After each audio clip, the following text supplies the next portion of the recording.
오늘 본문은 다윗이 사울 왕과 요나단의 죽음을 애도하며 부른 활의 노래를 기록하고 있습니다. 이러한 사울 왕과 요나단을 위한 다윗의 조가가 활 노래로 부른 것은 22절 말씀에 보면 요나단의 활이란 문구가 나오는 데에 따른 것인데요.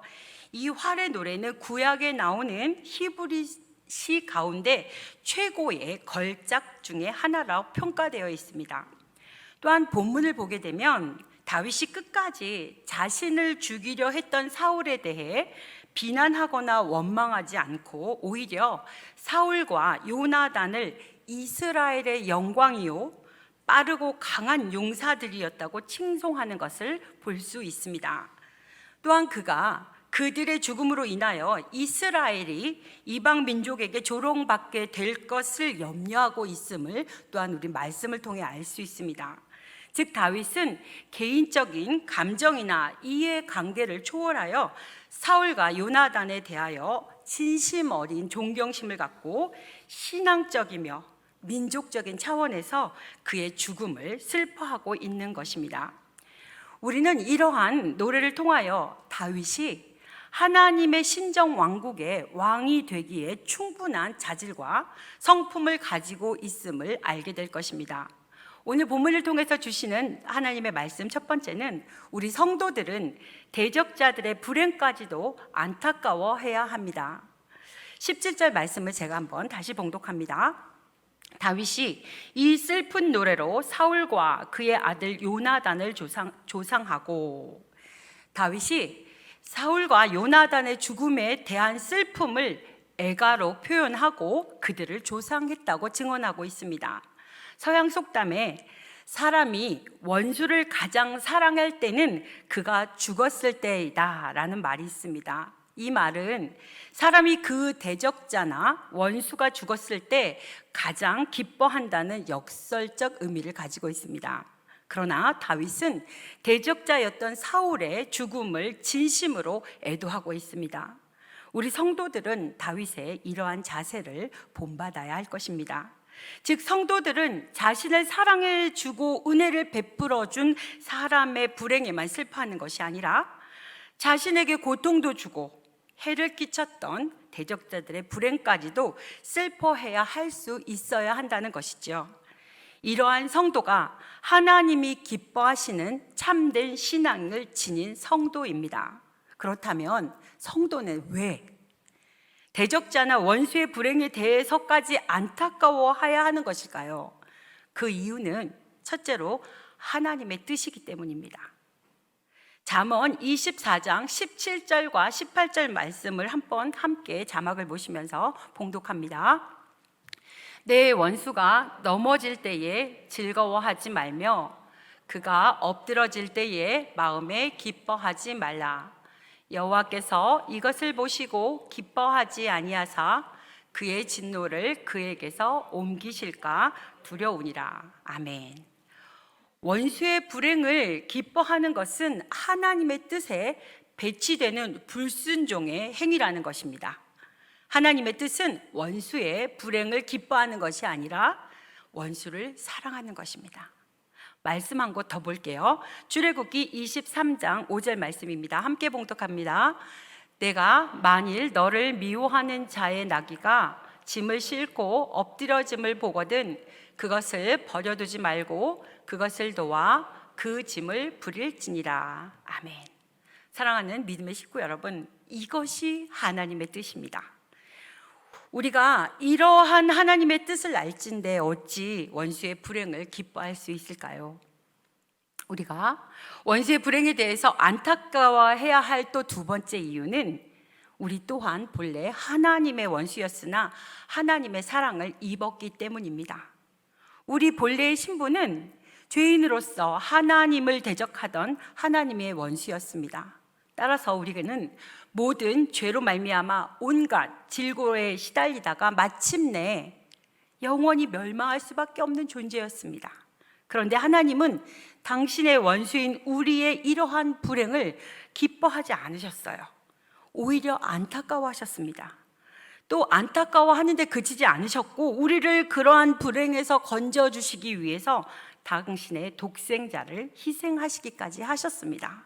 이게 얼마나 크고 놀라운 하나님의 사랑입니까? 오늘 우리가 하나님의 자녀가 되어 천국 구원의 소망을 가지게 된 것도 다 하나님이 우리의 불행한 처지를 안타까워하사 우리에게 말할 수 없는 은혜를 베푸신 결과임을 믿으시기 바랍니다. 그러므로 우리가 이렇게 하나님의 크신 사랑을 입은 자로서 원수들의 불행을 안타까워하며 그들이 그 불행한 상황을 극복할 수 있도록 함께 힘쓰며 기도하는 것이 너무나 당연한 것입니다. 그런데 여러분, 솔직히 원수의 불행까지도 안타까워하는 것은 인간의 성정을 거스리는 매우 어려운 일입니다. 잘 안 됩니다. 자신을 포기하지 않고는 하기 어려운 일입니다. 그러나 우리는 하나님의 자녀로서 그것이 하나님의 뜻이기에, 그리고 하나님이 친히 모범을 보이셨던 일이기에 그리해야 합니다. 그것은 또한 그 원수를 친구로 얻는 길이기도 합니다. 하나님은 우리를 위하여 자신을 희생함으로써 원수요, 죄인인 우리를 당신의 자녀와 백성으로 삼으셨습니다. 우리도 원수가 불행을 당할 때 함께 안타까워하고 그의 불행을 함께 극복하고자 한다면 그를 친구로 얻을 수 있을 것입니다. 그러므로 우리가 원수가 불행한 상황에 놓일 때라도 그를 안타까워하고 기도할 수 있어야 하는 것입니다. 본문을 통해서 주시는 또 두 번째 말씀은 성도는 칭찬하는 일에 인색하지 말아야 합니다. 칭찬하는 일에 인색하지 말아야 합니다. 우리 22절부터 24절을 한번 같이 봉독할 텐데, 다윗이 사울과 요나단을 친송하는 내용입니다. 함께 봉독합니다. 죽은 자의 피에서 용사의 기름에서 요나단의 활이 뒤로 물러가지 아니하였으며 사울의 칼이 헛되이 돌아오지 아니하였도다. 사울과 요나단이 생전에 사랑스럽고 아름다운 자이려니 죽을 때에도 서로 떠나지 아니하였도다. 그들은 독수리보다 빠르고 사자보다 강하였도다. 이스라엘 딸들아, 사울을 슬퍼하여 울지어다. 그가 붉은 옷으로 너희에게 화려하게 입혔고 금 놀이개를 너희 옷에 채웠도다. 아멘. 다윗은 그들의 용맹성과 사울의 정치적 업적을 칭송하고 사울과 요나단의 사랑을 칭송하였습니다. 이것은 극찬에 가깝습니다. 그러나 사실 우리가 아는 것처럼 사울은 이렇게 칭송받을 만한 인물은 아니었습니다. 사울은 폭군이었으며 길보아 산 전투에서 큰 패배를 당함으로써 이스라엘 군대가 블레셋에게 괴멸하도록 만들었던 장본인입니다. 또 그의 아들 요나단을 진심으로 사랑했다고 말하기도 어렵습니다.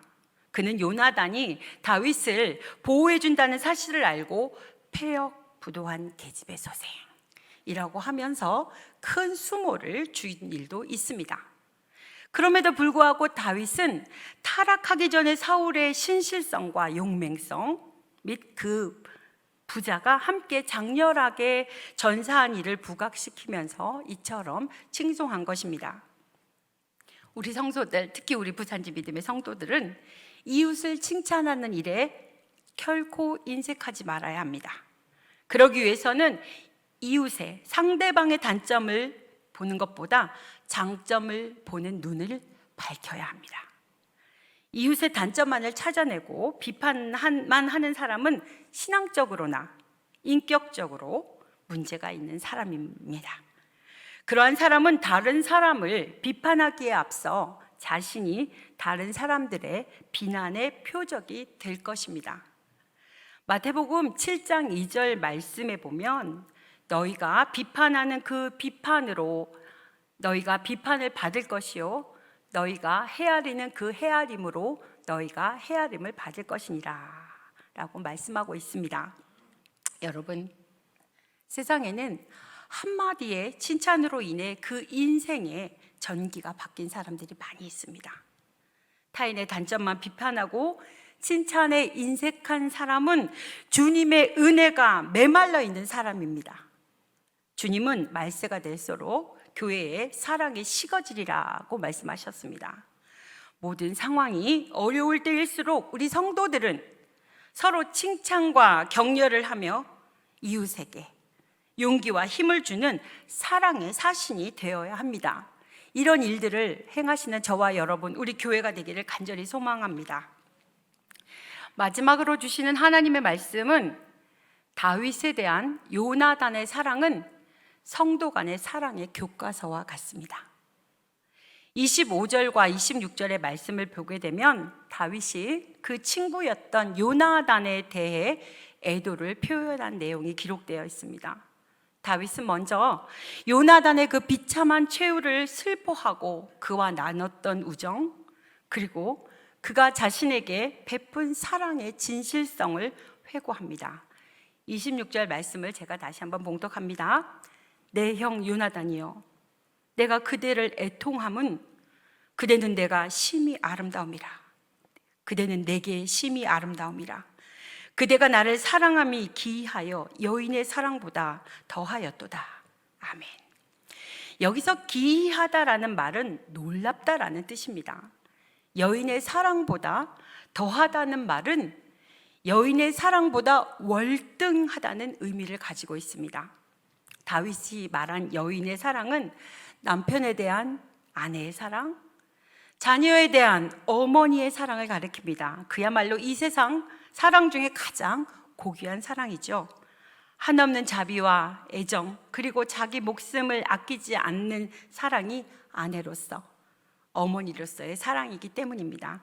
그렇다면 다윗에 대한 요나단의 사랑은 대체 어떤 사랑이기에 여인의 사랑보다 월등하다고 말했을까요?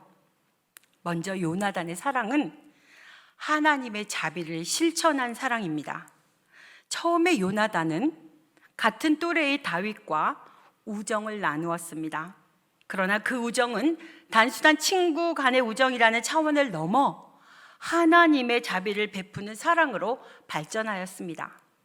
요나단은 다윗의 백성들의 인기를 한 몸에 받음으로써 부친 사울 왕의 시기를 받아 생명이 위험함을 받게 되었을 때에 여러 번 다윗을 구해줬던 것을 우리 사랑하는 성도님들 다 아시고 계실 것입니다. 엄밀히 보면 다윗은 사울 왕에게 반역자요 낙인 찍힌 죄인이었습니다. 왕이 계승자인 요나단 자신에게 있어서도 정적이나 마찬가지였을 것입니다. 그럼에도 불구하고 요나단은 그 모든 것들을 초월하여 다윗을 구하고 도와주었습니다. 사실 친구 간의 우정도 이권이 걸리면 변하는 것이 상례이죠. 그러나 요나단의 사랑은 그 모든 것을 초월하였습니다. 그러한 의미에서 다윗에 대한 요나단의 사랑은 죄인을 긍휼히 여기시고 구원해 주시는 하나님의 자비를 닮은 사랑이라고 할 수 있습니다. 다음으로 요나단의 사랑은 자신의 목숨을 아끼지 않은 사랑이었습니다. 반역자를 돕는 일은 목숨을 걸지 않고는 불가능한 일입니다. 아무리 요나단이 사울의 왕의 아들일지라도 말입니다. 결국 요나단은 다윗을 도운 사실이 사울에게 발각되어 다행히 목숨은 부지했으나 극심히 수모를 당해야 했습니다. 그러나 그 뒤에도 요나단은 사울 몰래 다윗을 만나 그가 이스라엘 왕이 될 것이라고 용기를 주었습니다. 그야말로 목숨을 건 사랑을 베푼 것이죠. 요한복음 15장 13절 말씀을 제가 봉독합니다. 사람이 친구를 위하여 자기 목숨을 버리면 이보다 더 큰 사랑이 없나니 라고 하셨는데 요나단의 사랑이 그와 같았습니다. 그러한 의미에서 다윗은 요나단의 사랑이 여인의 사랑보다 월등하다고 표현한 것입니다. 그러나 요나단의 사랑이 여인의 사랑보다 더 월등한 데에는 더 큰 이유가 하나 있습니다. 그것은 요나단의 사랑이 하나님의 공의에 기반을 둔 사랑이기 때문입니다. 앞에도 잠시 언급했지만 다윗은 반역자였고 요나단이 물려받을 왕권을 가로챈 대상이기도 하였습니다. 그러나 요나단은 불의한 자신의 부친 편에 서는 대신 공의로 판단하여 다윗에게 왕권을 양보하고 사심 없이 전쟁에 나아갔습니다. 고대 세계에서는 왕과 왕이 계승자인 왕자가 함께 중대한 전투에 나가는 법이 없었다고 합니다. 그러나 요나단은 다윗이 하나님께서 세우신 이스라엘의 차기 왕임을 인정하고 꺼리낌 없이 블레셋과의 전쟁에 나갔다가 결국 전사한 것입니다. 하나님의 공의에 기반을 둔 요나단의 사랑이야말로 가장 고귀하고 진정한 사랑인 것입니다. 반면 하나님의 공의를 외면한 사랑은 인간의 타락한 욕망이 섞인 불순한 것입니다. 사랑하는 믿음의 식구 여러분, 다윗과 요나단의 사랑은 성도 간의 사랑과 교제의 모범이 됩니다. 특히 요나단의 사랑은 성도들이 영원히 본받아야 할 성도 간의 사랑의 교과서와 같음을 당당히 말합니다. 주님의 사랑이 모든 사랑의 근원이라면 요나단의 사랑은 성도가 실천해야 할 사랑의 구체적인 행동 강령과도 같습니다. 이와 같은 사랑을 하시는 저와 여러분이 되기를 간절히 소망합니다.